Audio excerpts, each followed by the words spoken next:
заложбата на луѓето од фудбалскиот клуб Кул, преку Кул купот да ја затвртат Македонија на балканската младинска фудбалска мапа, не можеше да остане непрепознаена. Помеѓу првите пред чии очи овој турнир од година в година расте, се домашните звучни фудбалски имиња. Идејата и мисијата на Кул купот ги препозна и Ѓоре Јовановски, поранешен селектор на најдобрата наша селекција и најтрофеен тренер во рамки на домашниот фудбал. Јас сум Ѓоре Јовановски, фудбалски тренер.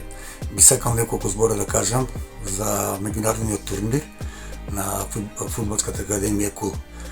Се најдобро што може да биде и се најдобро што може да му се случи на еден македонски фудбал, тоа е ваквите турнири.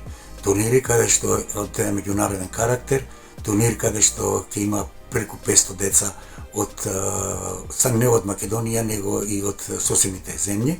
И мислам на овој начин може само да се афирмира и фудбалската академија Кул, и фудбалската федерација, и сите фудбалски луѓе што работат во Македонија. И посакувам се најдобро и се најдобро и да заврши.